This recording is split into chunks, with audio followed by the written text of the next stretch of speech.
What's up, guys? This is While Supplies Last, the marketing podcast where we talk about all things business and marketing. I'm Gabby. I'm the marketing manager for Peachtree Rose Marketing. And I'm Candace, the project manager for Peachtree Rose Marketing. Right. And today we have Faith with us. She is the unofficial tour guide of San Antonio. Hello, everyone. Hi, So excited to be welcome. here. Yeah, we're glad to have you. Yes, with an extensive reach in the community. You have over 44,000 followers on TikTok and over 8,000 on Instagram. So congratulations. Yay. Thank All you. that Thank hard you. work. You're doing such a great job. We're going to talk about influencer marketing today. So give us more about your background on how you became the unofficial tour guide and how you started creating content and building this brand for yourself. Yeah, so my background is in marketing. I went to school for public relations, and I love PR, and I also loved marketing. I went to Texas Tech University in Lubbock, Texas, graduated in 2019, and I didn't really know what marketing was when I first joined, so I was like, oh, PR sounds good. Actually, originally was journalism. I wanted to be like a journalist. That just didn't work out. And so I really fell in love with marketing, but I just stuck with PR. And that's kind of when I started getting introduced to different like startups and learning more about the impact of marketing and sales. And so that's kind of trajectored once I graduated university. I worked for a few businesses doing like their marketing, their photos, their video, just small local businesses in San Antonio. And I was like, I really do enjoy this. This is really fun. And then fast forward, I used to work in corporate for a app, and I learned the like real impact like these businesses are spending on marketing and how important it is to put your name out there, your face out there. And so I decided over time, being in San Antonio, born and raised, I was like, you know what? There's so many fun things to do in San Antonio. I have so many friends here. We're always looking up stuff to do. I record it anyways. I should just start posting it on TikTok. That's where I started mainly.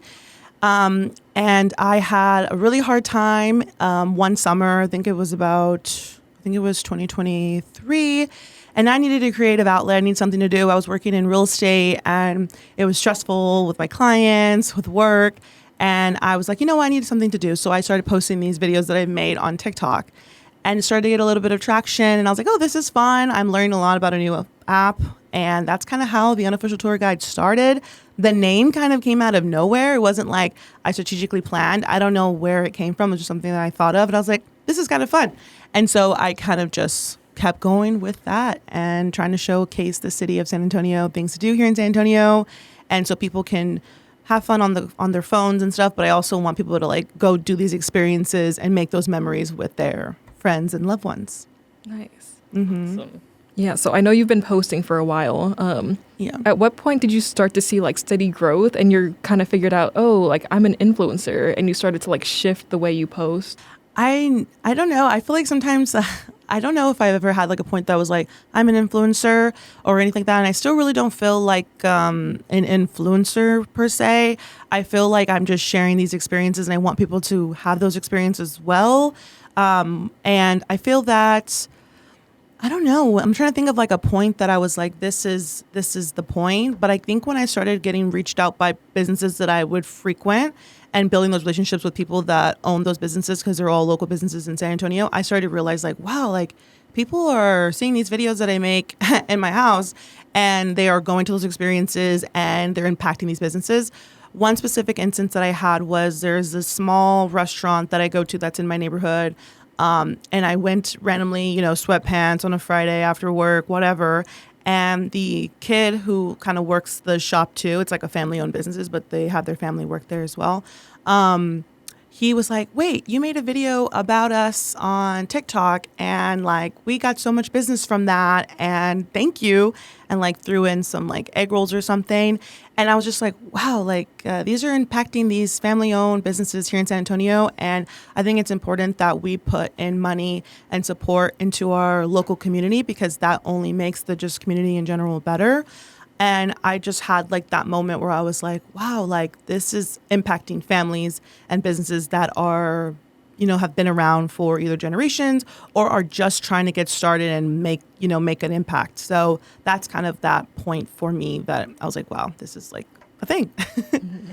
I think that's one of the things about influencer marketing is it helps small businesses reach out to their audience and gives them a way to like build that authenticity around their brand, because there's literally someone that's like vouching for them and being like, hey, this is a really good, spot to go eat. And then they get a lot of, and it's almost kind of like where they're dubbing it like the Keith Lee, Yeah. I love him. experience. Yes. He has good taste in food. If he ever wants to come to San Antonio, that'd be so slay. Oh, yes. He's never been to San Antonio. I've thought about it, and they live in Texas now. They do. Oh, I have a did they feeling they move live to- in Houston or something like that. Did they move to Houston or Dallas?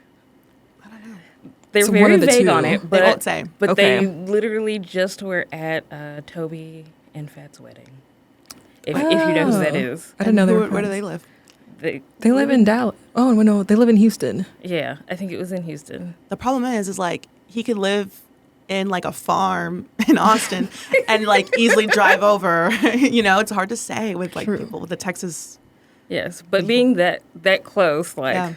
fingers crossed, definitely hoping for it. That would Sure, do me a too. lot for like San Antonio foodie, scene. But you're already doing a lot of that, obviously, because if you're, doing videos and telling people like, here's the best brunch spots, and then people are going, it's definitely having an impact for these small businesses. So what would you say are some of like the misconceptions that people probably have around influencer marketing? I know they probably see, what they see on TikTok or Instagram, and it looks very like, oh, they just post like these really cool videos, but like there's things that go behind it. So can you kind of speak to some of the misconceptions that some people might have? Yeah. So with my background being in working in marketing jobs and roles, the thing about the foodie content and content in general is that there's a lot of things that make it look beautiful and at play, because if we would try to film certain types of food, if we like ate half of it and then we try to film it, like we can't do that. Or like lighting plays a huge part, the way you hold it, the way the food is plated and set up. I feel like a lot of people think you just film it real quick and like that's it, which can happen and could be a thing if you've been doing it for so long. But I feel like a lot of misconceptions is that it's just so quick and so easy. There's a lot of like the chef involved, making sure the plates look so beautiful, the lighting, making sure that, nobody touch anything until we take a photo or a video. Don't breathe on it. Don't. Camera eats first. Camera Yes. always eats first. And that's like one thing. And it also takes long to like take the photo, get all the right shots, because once you eat it, it's gone. So like you want to get all the shots before. And I think a lot of it post-production depends on each influencer and how they like to make their content. For me, I try to find really cool sounds that match like my vibe. So when I cut it up, it's either to the beat, or if I'm doing like a voiceover or something like that, having a storytelling element. I think the biggest thing and one thing that I really focused on when starting my content and even till today is how I can make a story out of it. How can I tell the experience and live the experience that I lived through a 20-second or 30-second video. Because at the end of the day, people are just scrolling real quick, either it be on Reels or on TikTok. You having to tell that story very quickly and getting to the point. So that's something that I think can be a misconception and something that can look very easy, but takes a lot of work and practice. Yeah. And then I know businesses see the value in influencer marketing. What's something that they should look for when they're looking for an influencer to help with their marketing? I think the biggest thing is when you're looking out for an influencer is understanding what your brand is as a business, because there's a lot of influencers and they're all amazing and great. It's just like what matches with your business branding and what do you want to be known for and who makes the most sense, because there's so many different people that film differently, edit differently, more cinematically, more just casual eating their food.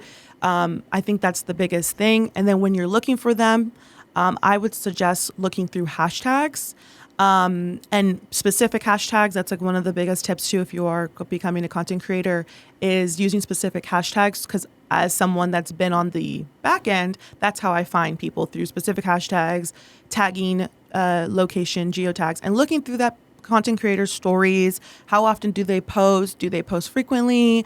Because you want to get the most bang for your buck from a business perspective, and you don't want to, spend money on someone that posts maybe once a month. Like that, does that make sense?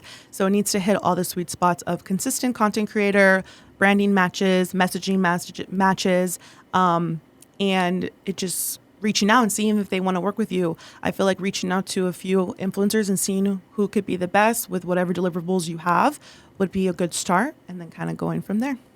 Nice. And I know Matt touched on that a little bit when he did the last podcast with the Uproot agency, and they kind of talked a little bit about influencer marketing and about like finding someone that has like an authentic match.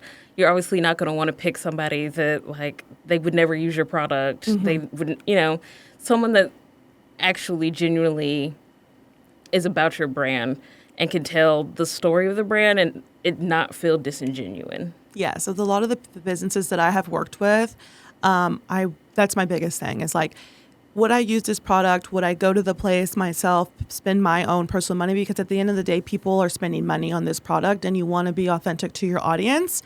And you have to remember, like, people are spending their hard-earned dollar on this product. Would this be something that you would use? And also, would this be something that would resonate with them? That's something that I don't take lightly with, like, the deals that I work with. Like, working with Whataburger was amazing. It was so awesome because that's something that was on my vision board, something that I've wanted. And it was like so cool to like see that fruition. And then like the deal that I did with Taco Bell, I've loved Taco Bell since college. That $7 box slaps.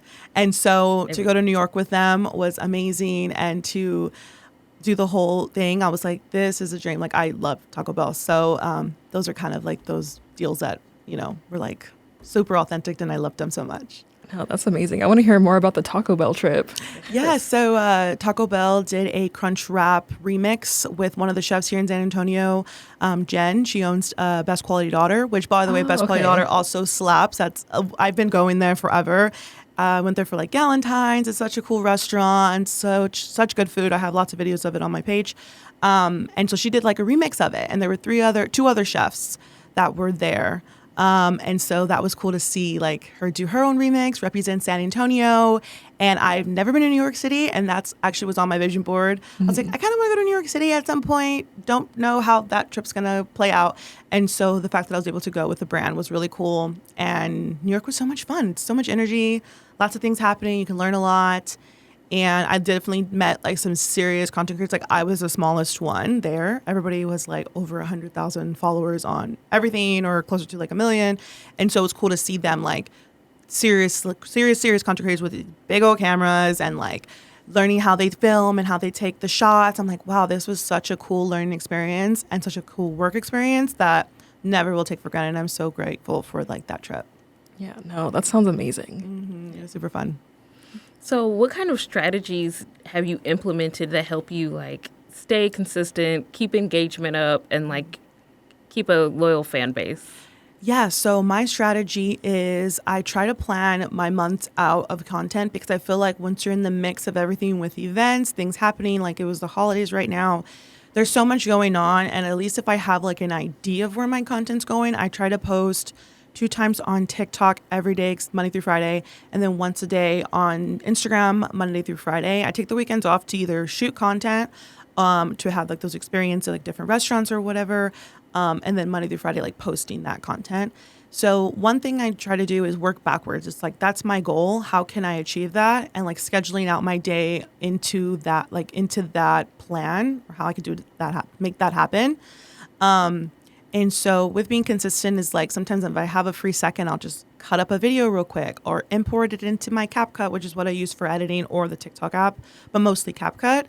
And trying to be strategic with my time, and time blocking has been like a biggest thing for me, especially when you're a creative person. You just need to like have that moment where you can just batch out a bunch of things, so that you can like feel prepared for posting later or editing later, and like doing your voiceovers all at the same time. I feel like that's like an underrated tip, and something that I thought content creators did. Like, first we edit, then we do this. Like, sometimes just batching it is what you have to do.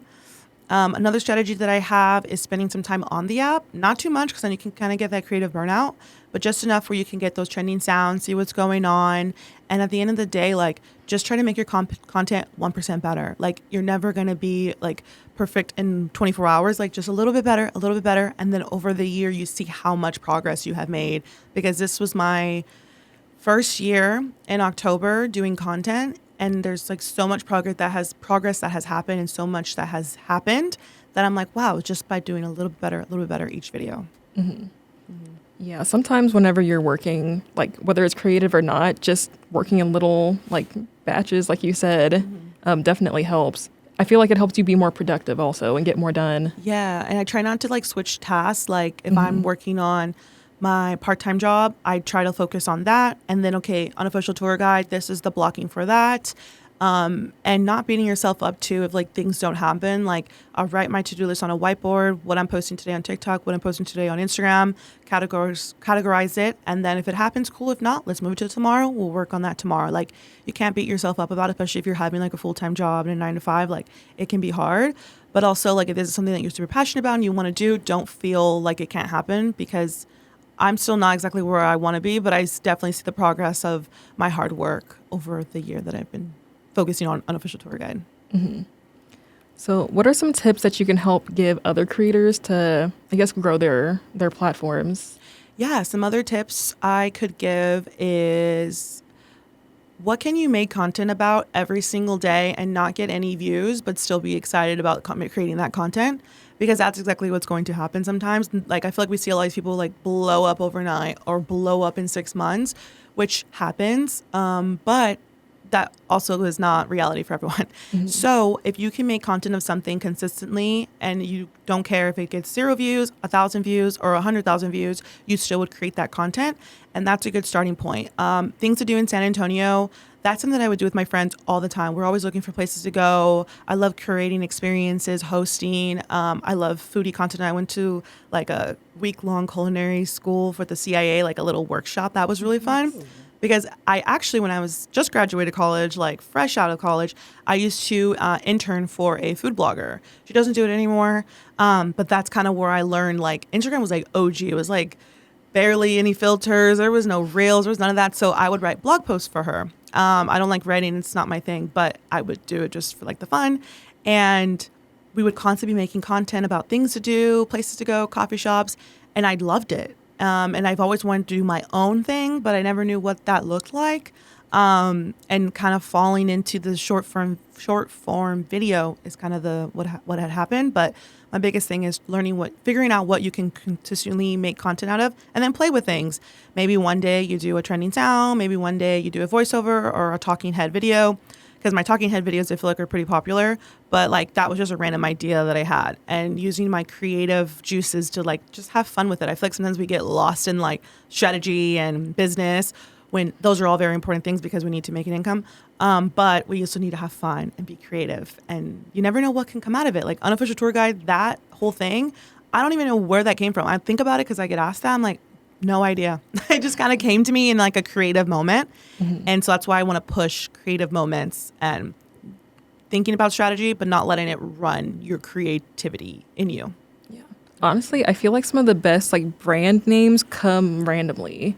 Like they definitely come when you're not looking for it. Yes. And that's why like I am so in my day-to-day, and like this is something that I want to work on in 2025, is having more times of nothingness, because it's like all day I'm working, waking up early, working out, doing the things, and then I'm like straight into Unofficial Tour Guide, and then straight into my part-time job, which is more social media stuff, so it still uses my creative juices. And then it's like, okay, we have an event or we have to cook dinner, and I just don't have a moment to just sit in silence. And I feel like as a creative person, you do need to have those moments where you just listen to music, go on a walk with nothing, because that's when you get those moments. And I want to have more of those moments so I can have like those breakthroughs of like, what can Unofficial Tour Guide do next? What do I need next? Like, yes, we have a flow with content. We're good. But I always want to keep growing this. And I want it to be like Unofficial Tour Guide. I want it to be more than just like videos on TikTok. I want this to be like a business, whether it be a tour agency or helping people find things to do in San Antonio or something along those lines, or even just a restaurant or a bar or something. I don't know, but that's kind of where I need to have those pause. And I feel like as a creative person, you need to prioritize those. Oh, for sure. Yeah, that's really cool.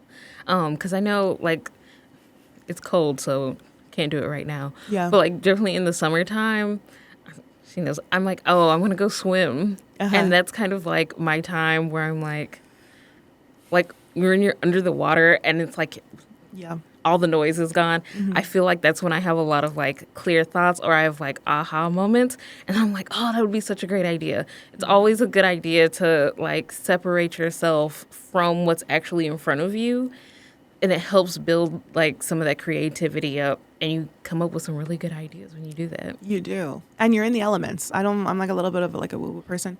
When you're in like the water and the sun and the sand, something's with the ocean. I don't know what is up with the ocean, but there's like something like, you know, like you just like get in the ocean and you're like, wow, I feel really good. Like, I don't know. There's something about it that's really cool. And I definitely can relate to being in the water in the summertime, especially because it's really hot here. There's a lot of water. Yes. Too. I need a beach vacation like once a year at least. Oh, yes. Once a quarter. once a quarter would be great. Oh my gosh, you're like, all right, everyone, January 1st, I'm out. I'm going to Mexico. Yes. So you speak about using CapCut. What other kind of tools do you use in your creation process? So CapCut, for sure, for editing. They have it on the desktop, which is really cool. People like the desktop. I really just love it on my phone because in between things, I can edit. I could be watching my Housewives of whatever and like editing on the couch, which is fun. And I like that. So that's one thing.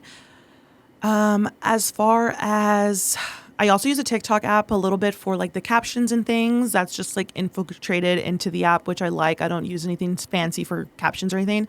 One thing I do recommend for creators is having captions on your Instagram content and your reels, because think about it, if people are just scrolling with no sound on, they have no idea what's going on in the video. So if you can have captions, and one thing being on the business side of influencer marketing at sometimes is having your email in your bio, so that people, if businesses or brands do want to reach out to you, if you don't have your email, how are they going to contact you? Typically we send emails to we send emails to creators that we want to work with, just like some tips that I thought of. But CapCut.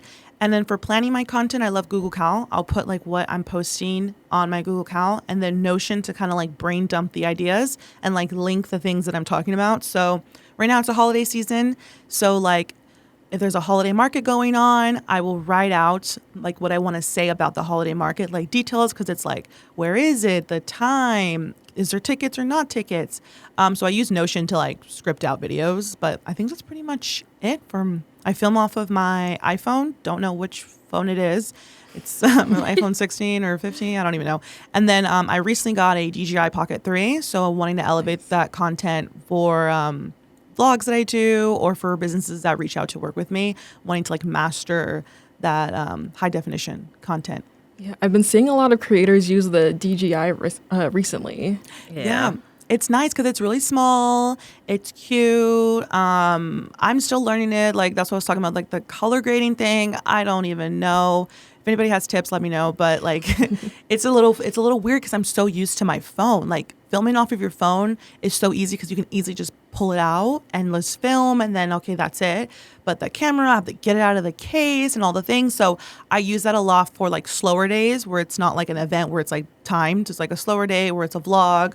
I can easily pull it out when I want. Or if it's a brand deal, I like to film them off of there because it's better for the brand. Mm-hmm. I like to show like the high quality of it all to brands, and it's really nice. It has a lot of cool features that I'm still learning, but it's a pretty good camera.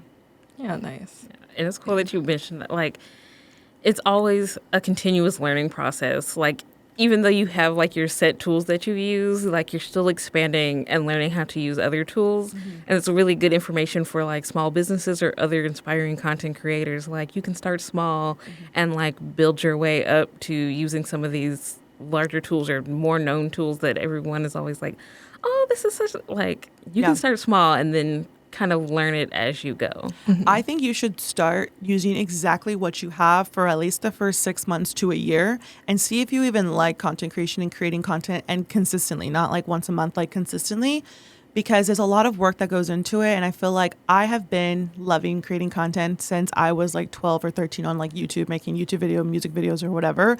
And so I've always liked that, but I've always like fell out of it. And then I come back and then I fall out of it. And then I came back and then I just had that really rough summer. And I was like, I don't care what anybody says. I'm making these videos. I like these videos. and it's just a creative outlet. And then it became like its thing. I felt like I kept getting drawn to it, and I would like push myself away and like listening to myself to like stay with it. But like an iPhone and some good lighting can really do wonders. Like if you're a small business or aspiring content creator and you just have a phone, just get in front of a window and just have that be your spot where you film. Or like if you're a food restaurant, go near the window. Don't film in the back kitchen where there's like no windows. Film in the front with a good window and an iPhone, and just film your food plated or your coffee or whatever, and like get creative and fun. Like you don't need all of the fancy things. And like recently I also got like a Rode mic for my sit down videos, but for the longest time I didn't have that. So like it wasn't necessary, but I wanted to like take the next step with my content. And like little baby steps is what, helps over time. I should have brought my camera. So I just got a Fujifilm X-M5. It just came out, and it gives you the option to film in 9:16. Oh, that is really nice. And that's like one of the biggest things why I like the DJI, because you can film 9:16 and then the other way. What's the other way? Yeah. One of the dimensions? Yeah, that way. So if I decided to do YouTube through maybe this new year, I'm not exactly sure. I could see that happening like Q2 or Q3. You can easily like flip it, which is the cool thing about the DJI Pocket. It's like it's both ways. Yeah, that's so cool. I love how technology is always evolving, especially to make, like, if you're a content creator, like, it makes your job easier. It does. And it's really cool because back in the day, like 2012, like, it was just like, you have a DSLR camera that's actually made for photographers, but you can use it for YouTube videos too. Like, and here you are carrying this giant camera around like a rock. It's kind of funny. Man. So what would you say is your approach to different trends on social media? My approach is thinking, does it make sense for like me to do, or can I make a twist on it? If it's like a trend that's in a whole different genre or area of TikTok, can I make it make sense for my content? And that's always a fun thing to do and think about as a creative person. It's like, okay, what can I do to spin on this trend? And how, that's kind of how I think about it. I just got to make sure it makes sense, and can I make it not look like I'm trying too hard to make myself fit into a trend. That's like one thing that I try to do too. And the way that I find some trends is kind of just spending time scrolling on TikTok or going to different businesses in different either cities or states or even countries, because that's one thing that I've done a lot of, is to find different like creative things to do, or creative inspiration is from other countries and other states, because maybe there's like a random coffee shop in Arizona that does something really cool. I'm like, you know what? That could be fun to do like here in San Antonio, and like doing your own spin on it. So if that's a possibility, that's kind of what I do to like brainstorm and find ideas. Yeah, nice. Mm-hmm. Now we're at that particular question where we talk about the TikTok ban. Oh, yes. I was like, what are you about to ask me? And I know, again, this was covered a little bit in the last podcast with Matt, but what are your thoughts in general on it? I mean, I know a lot of people are going back and forth, and we still have time. So by the time this comes out, there still will not be a clear decision on the TikTok ban, but I know that's where most of your followers are. So what are your thoughts on the TikTok ban? So I feel like with any business, you have to pivot and learn to pivot when stuff hits the fan. Like COVID was a thing, like different things that happen in a business that you cannot control. I can't control what happens with TikTok or any of these platforms if they all go away tomorrow. The good thing for me is that I do have a part-time job and I work in social media for a hospitality group. So I still have that to, focus on and work on. But not only that, I have been knowing about the TikTok ban since the beginning of this year. So implementing strategies and thoughts before, not the night before, trying to figure out what I'm going to do. I've been thinking about this for a while. So I've been pushing a lot more content on my Instagram. And I grew really fast on Instagram, because when I first started posting content on Instagram, I had like 2,000 followers in July or August, and now I'm almost to 10,000, hopefully going to hit 10,000 by the end of the year. Nice. And so I've already been pushing more of my content on my Instagram and still posting on TikTok, but just knowing like, hey, you need to start doing some more stuff on Instagram. I feel like a lot of businesses find me through, which is funny, they think they find me through my TikTok, but they find me a lot through Instagram. So a lot of businesses that have found me, like the Taco Bell and things of that nature, they found me through my Instagram. And I guess they probably obviously went to my TikTok too and saw the content that I posted. And I think as a business, you just always have to, you can't take this too hard and let it be like, all right, time to just close up shop, which I try to keep a positive attitude on anything, because I know I can't control certain things, and that's just going to be the life of me for the career choice that I chose. So I try to always pivot. So posting on Instagram is one priority, and then like I mentioned too, in like Q3, thinking about how I want to implement other social media platforms, whether that be YouTube, maybe another app will be created. I'm not too sure, but just trying to stay positive and just keep posting until we can figure out, what the deal will be. But that's kind of like where I'm at with everything. Yeah, I think that's the general consensus is like also most small businesses should be diversifying their social media anyways, just so you can hit as many people as possible. And then you'll really find out like what your target audience likes, where they're actually at, especially if you're just starting out, but also like having websites, something that you own personally that like no one can take that away from you. So it's great that you've been pushing Instagram. I know a lot of people have been talking about like what their plan was, and I know a lot of people have been like, oh, we're going to go to Instagram.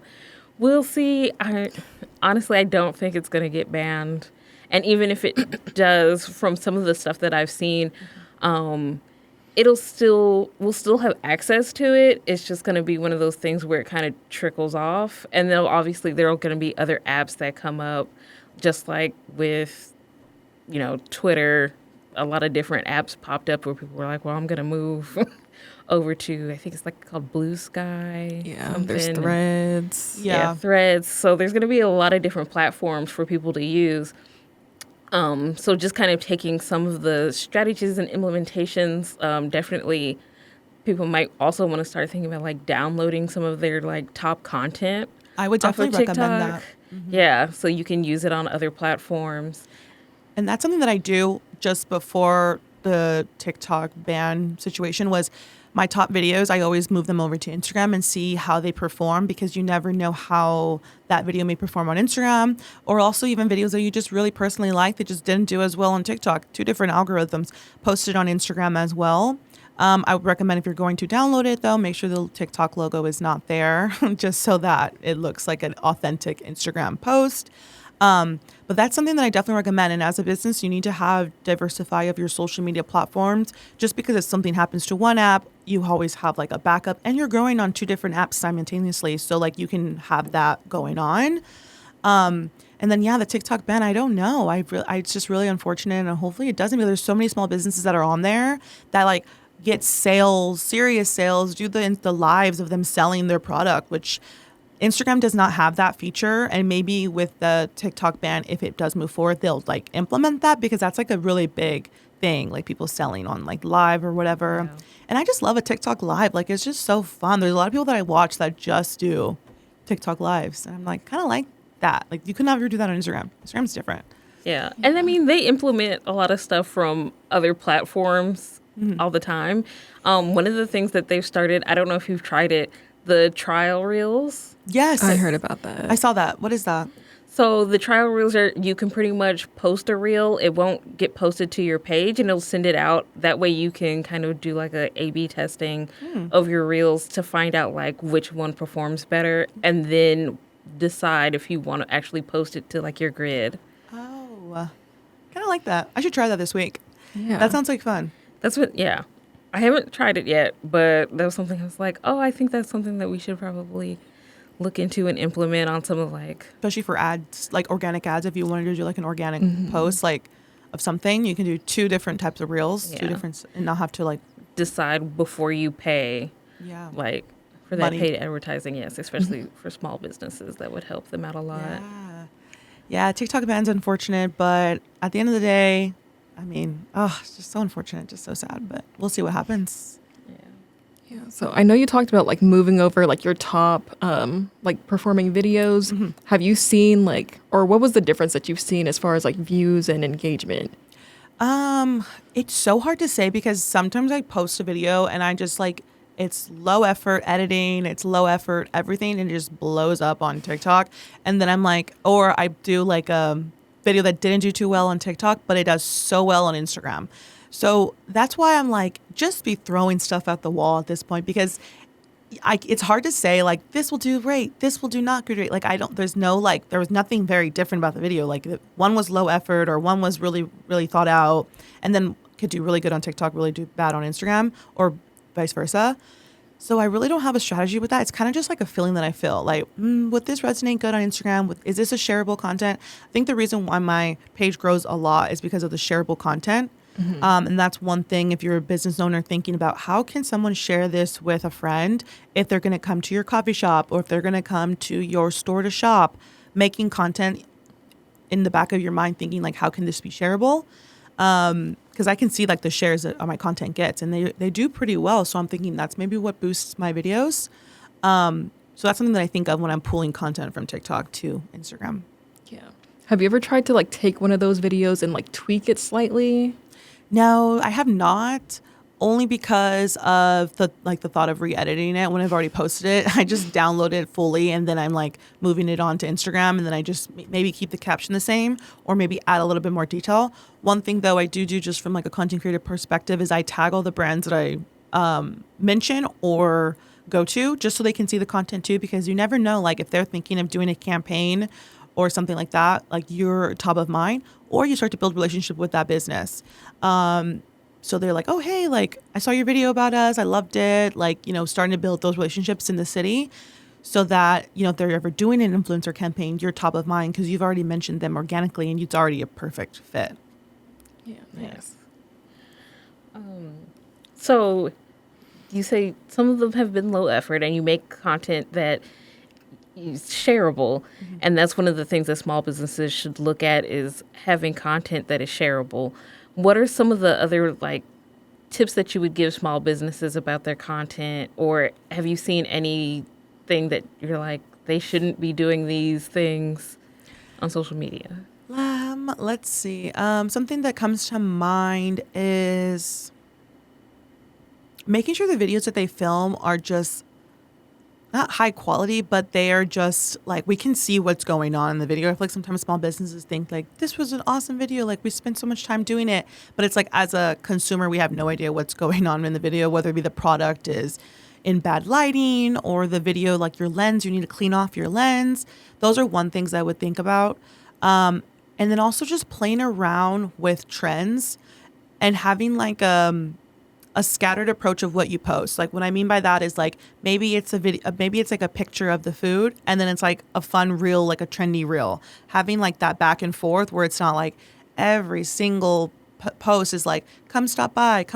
It's like more showing your personality. I feel like a lot of small businesses, they have this advantage where they can show the personality of the business and more of like the business owner. Corporations can't do that. Like we can't just go see like the CEO of McDonald's and like have them do a funny reel. Like that doesn't happen. But like the mom and pop burger shop, we can learn more about the story of like why they started this shop. Implementing more of like the personal branding of the place would be a really good way to like stand out. Because then it's like you feel connected. You feel like, man, like I want to go to XYZ place because like I learned more about their story. I love how they started it. Their dad's from wherever. And you just feel that more personal connection.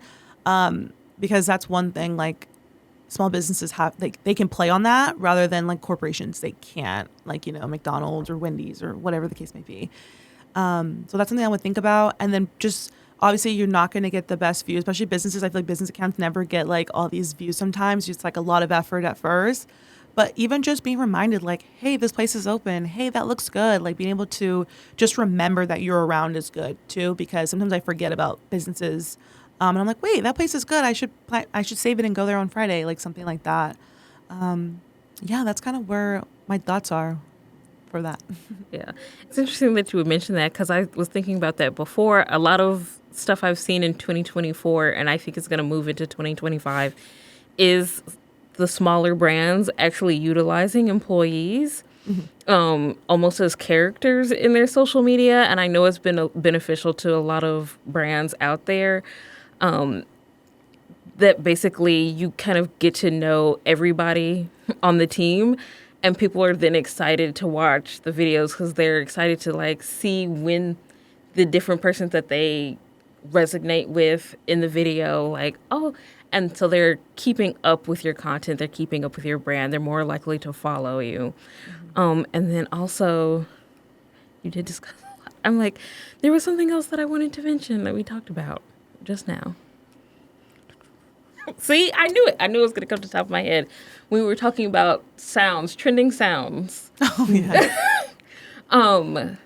Some things that I've noticed that have kind of helped out, and I got this little tidbit from another like social media manager, as far as like trending sounds and when to use trending sounds and when not to use trending sounds, when they're like expired. So I tend to look at, because then you don't want to be just caught in the confusion of it's been over and over, and then people are like, I've heard this, it's the same thing.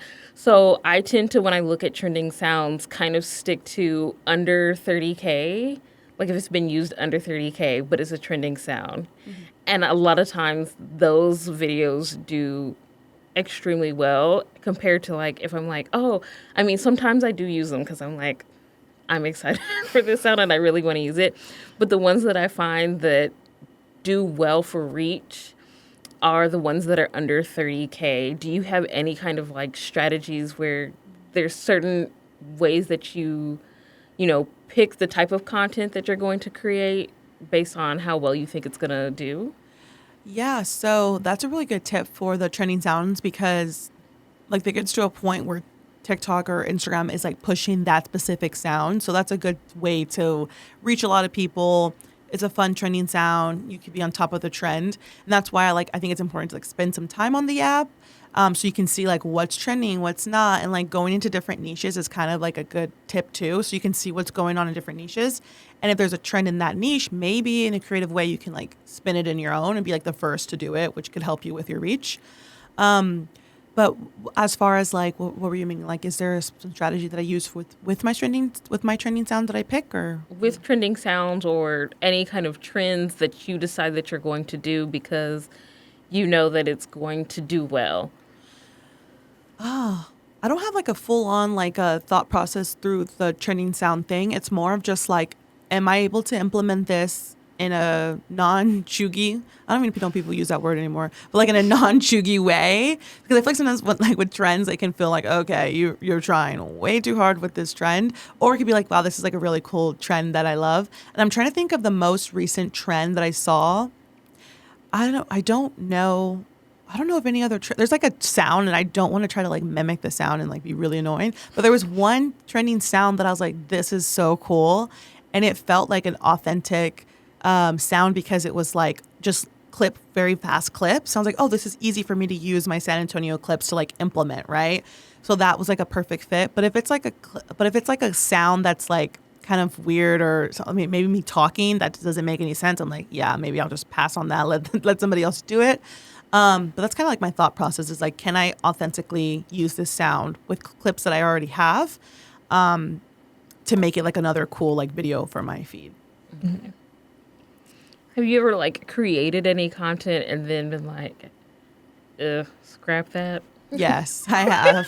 I have done that before, and it's like so annoying because it's like, oh, that was a waste of like time trying to like create something.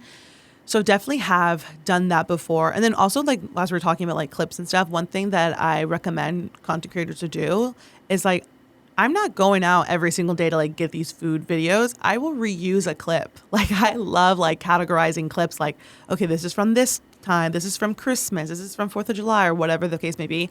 And like, if I see a sound that makes sense, I will just reuse clips that I've already filmed and put them into a new video. So like, you're not having to constantly like, I gotta go to a coffee shop today and I gotta go eat out tonight. Like, who has the time for that? Like, I will reuse a clip like nobody's business. Or I will create like a video of like a restaurant, and maybe I'll do a voiceover version, and then I'll do a trending sound version, and then I'll use another trending sound for that same restaurant. And I will kind of like reuse them just so there's constant content coming through, which kind of helps, because then you can play around with different things that work or don't work and see what your audience likes. Okay, nice. So I know the content creation space is pretty saturated.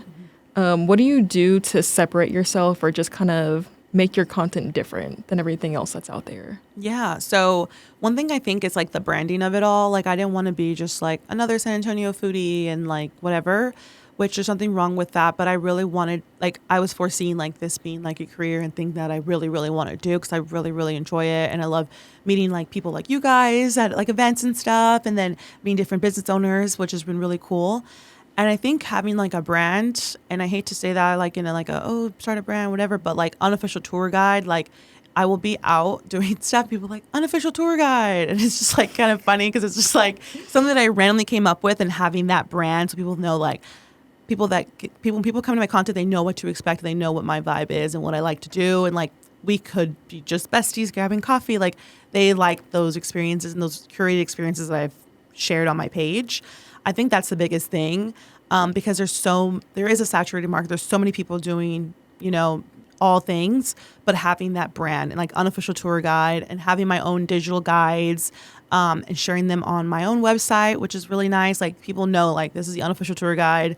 I'm not official. I'm just sharing what I love, the coffee and the bars and things like that. And I think if you can think of it in that way, like what can I do that's different? And like even thinking like foreseeing creating a YouTube channel where I more document the like more in detail of like, hey, I'm going to X restaurant and I'm ordering this, and this is more of what the place looks like, and like having those more in-depth experiences is something that I'm thinking about, especially because we talked about like the TikTok ban. Like, how can I make my content different and how can I have fun with it? And at the same time, what can I do for long periods of time without getting recognition? Because I feel like people think you post a video and it's just going to blow up and that's the end.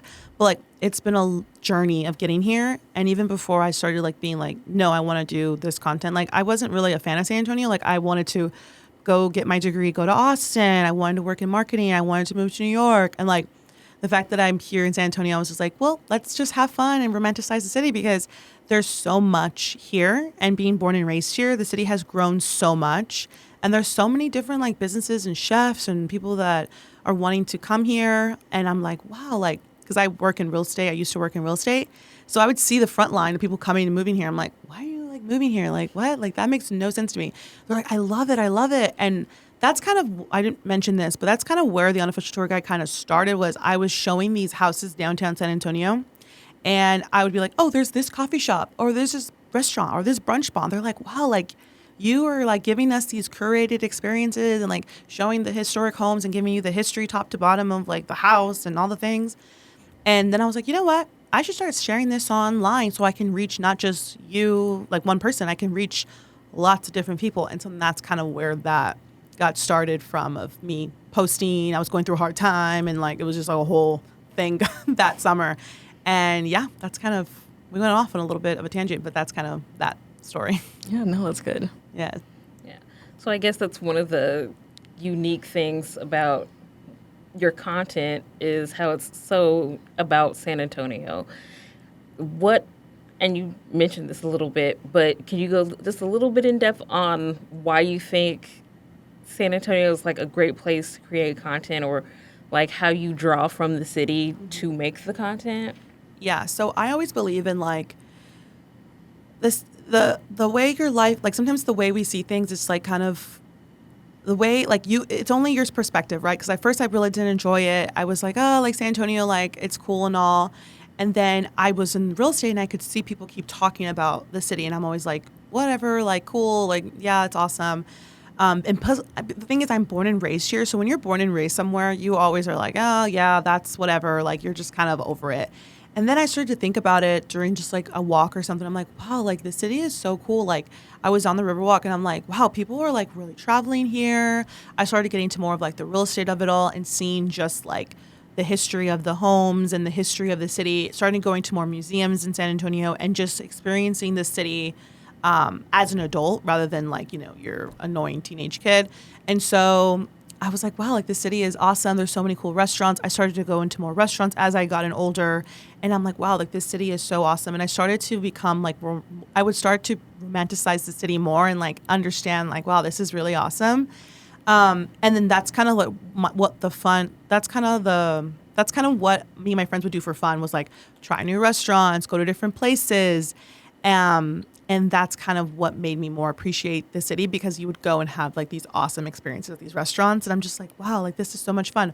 Or when I'd have friends from like Houston or Dallas come, they're like, wow, this is so much fun. I'm like, yeah, you know what? This is kind of fun, So that's kind of where that started. I know because I'm not from San Antonio. And then moving here, I was always like, there's nothing to do in San Antonio. There's nothing to do. And I feel like there's more things to do now than there was back when I first moved here in like 2010. Oh, yeah. So much has changed.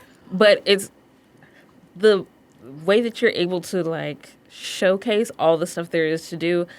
Literally, when I have people come from out of town and they're like, well, what are we going to do? And I'm like, let me see. Let me scroll. Okay, this is a good place.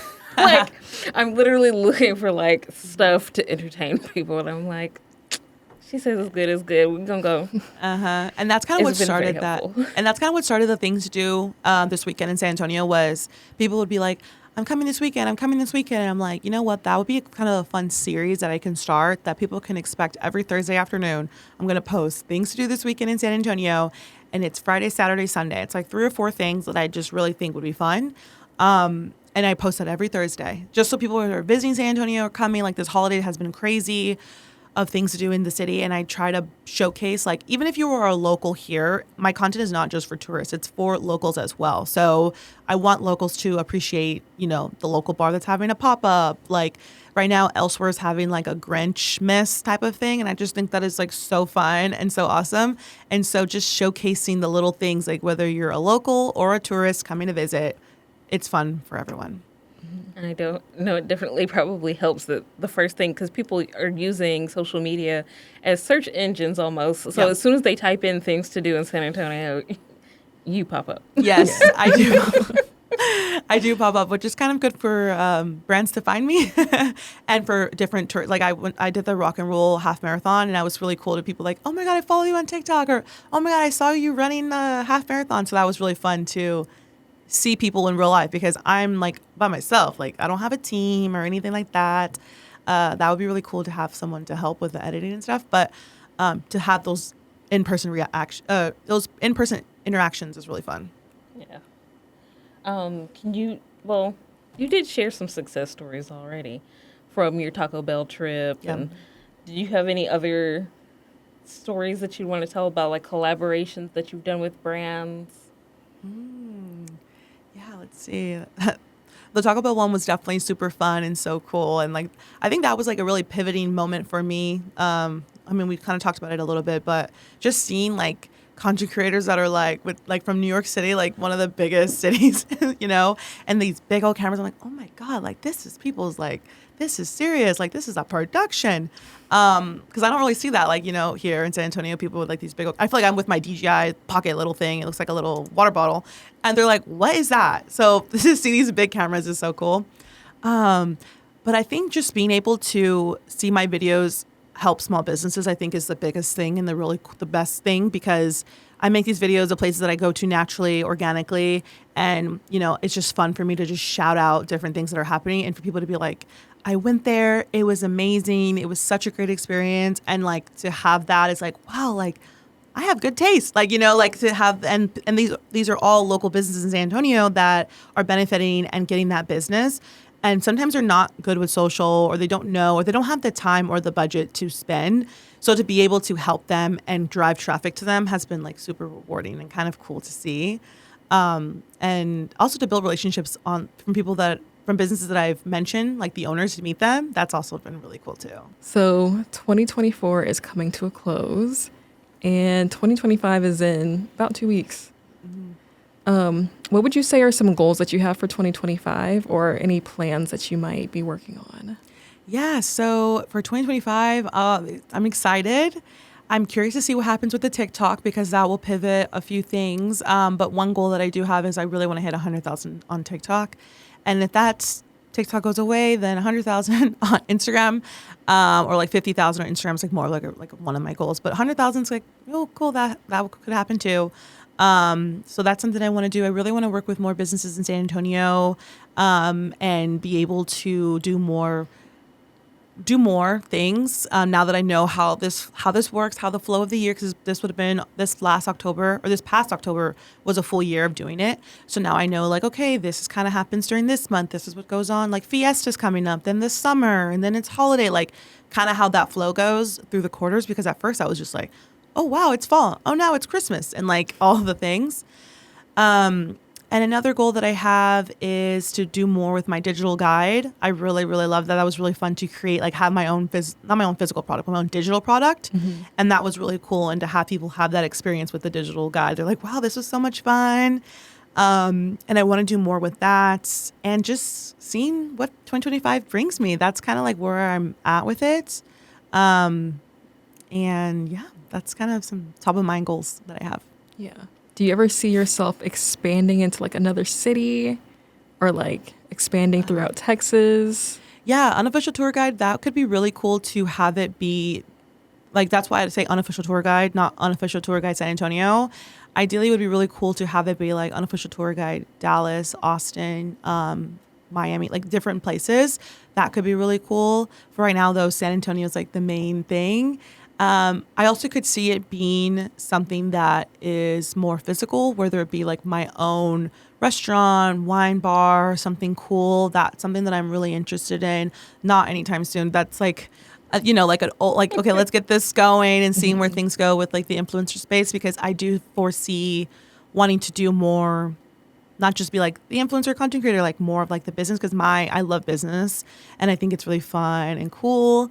And I also love marketing and like digital creative stuff too. So foreseeing that future, I definitely could see that happening though. But we'll see. You never know.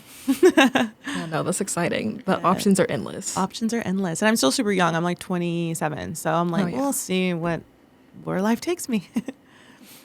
Yeah, I can't wait to see where or how you grow your brand, because you have so much potential. Oh, thank you. I appreciate that. It's going to be an exciting journey to see, for sure. Thank you.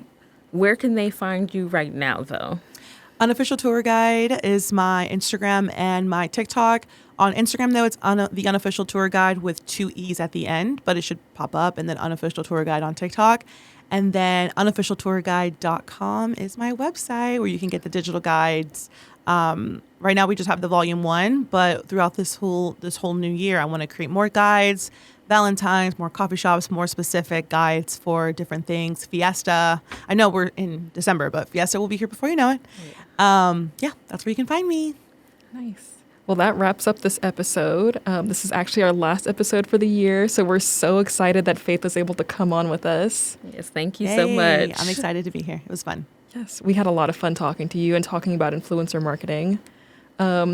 But yeah, if you guys want to find us, we're on Instagram, we're on TikTok and Facebook and LinkedIn at Peachtree Rose Marketing. So feel free to follow us, give us a like, share, comment. You can also find us on YouTube and Spotify at While Supplies Last, the marketing podcast. So be sure to share this with your friends. I'm sure there's a lot of influencers out there that could benefit from this content as well. Well, we'll see you guys in the new year. Yeah. Bye, guys. Bye.